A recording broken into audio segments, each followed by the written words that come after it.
All right. Matt the Mortgage Guy here. In today's video, I'm going to talk about a conversation I had over the weekend, some thoughts it spurred within my head, and thoughts that I thought that I might want to share with you. Essentially, somebody called me and said, "Hey, Matt, I had a great year last year in 2020. I turned $12,000 into over $1 million, had about $1 million in gains in the stock market, paid a ton of taxes on that money when I withdrew it. My current lender says that I can't use that income to qualify for a loan. Why in the heck not? I paid taxes on it.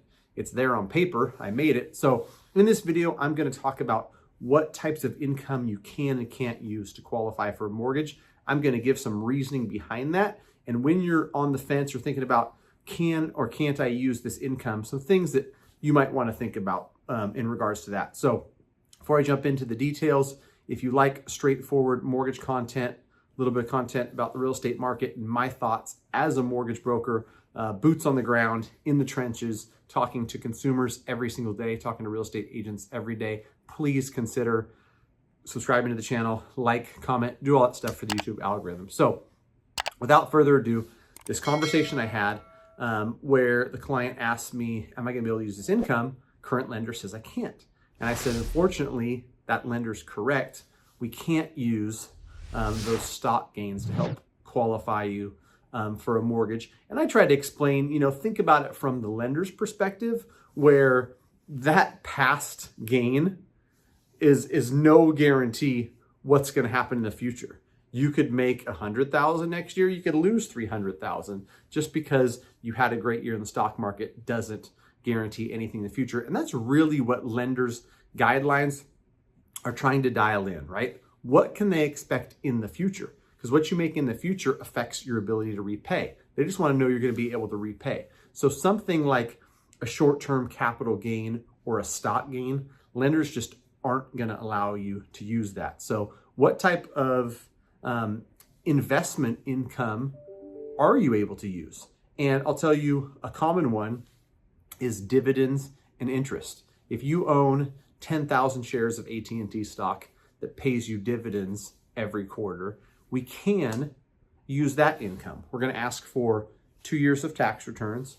We're going to ask for your current statements to just show, like I said, the lender wants to see what you've made in the past, get a good idea for what you're going to make in the future. And so if they see it quarter after quarter after quarter, you're getting paid whatever that dividend is, right? Like a 4% dividend or whatever it is. They're going to be able to take an average of that, just like they could take an average of your self-employed income. If you made 100,000 in 2019, you made 120,000 in 2020, and then you've got the year-to-date profit and loss for a self-employed business that shows you're in line to make about the same as 20 or a little bit more. Then the lender says, okay, you're trending up. We'll take an average of those 2 years. That's what we expect you to make in the future. And they can do that for dividend income, interest income. Unfortunately, even if you had a couple good years in the stock market, cannot use those stock market gains for income. Other type of investment income that you might be thinking about as an investor or as somebody who's looking to buy real estate is income from a real estate investment, from a rental property. And sure, we can use that, and it's the same type of thought process. What has it done for the last 2 years? That will give us an idea of what we expect it to do in the future. So I can tell you I've run across hundreds where somebody might have owned this property for a number of years. If on paper a property is running at a net loss, that's not going to help you qualify for a mortgage. That's going to drag it down, right? It's going to drag down whatever other type of income sources you have. So regardless of what your business is doing in your bank account and what your real estate is doing in your bank account, lender is only looking at what it's doing on your taxes. Showing a net loss, we're going to have to hit you with that net loss, business-wise or real estate-wise. Another common thing that I want to touch on in this video is asset depletion or some form of distributions from like a retirement account, like an IRA. Lenders can use that.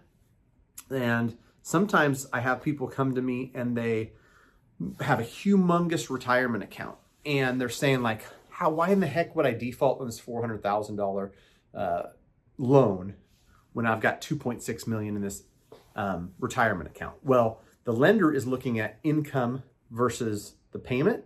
And so essentially, if that account is just sitting there, it's not kicking off any income to you, all you have to do is set up a distribution. Okay, I'm gonna pay myself $6,000 a month out of that. And we can use that. And that's, super easy to do and effective immediately. Set up a distribution of $6,000 a month. For that, you have to be of retirement age. We can't do that for somebody who's 37 years old. But that's a way to show some income from your investments, right? So just quick recap. We've got dividends and interest. Yes, we can use it. We've got stock trading and capital gains. Nope, sorry, can't use it. We've got real estate. Yes, we can use it, but we hope you're showing a gain. And then we've got asset depletion or distributions, right? And I say asset depletion because basically you've got 2.6 million you're going to draw from that. Different lenders will look at that different, right? Some will need you to set up a distribution through an IRA. Others can just say you've got 3 million in that account, and based on that, you'd be able to deplete that and draw from that if needed. And that's all we need. They can use a calculation for that. So hopefully this was helpful. Just a little insight into what investment income specifically you can and can't use, a little bit of the lender's thought process, at least from my eyes, right? Because these guidelines are in place. I have no control over them. I just have to read them and, take from them what I can and what I think the lenders are thinking when they put together these guidelines, which don't always make sense, right? If you found this valuable, I appreciate like, comment, subscribe, share this video with someone you think might like it. If you're looking for advice in California, we'd love to help. Me and my team are available. Just shoot us an email, Matt, M-A-T-T, at mattthemortgageguy.com.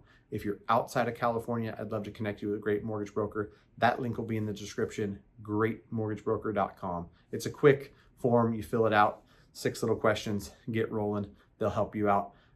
It is mid-August, and I promise you by September 1, the Mortgage 101 course is going to be live.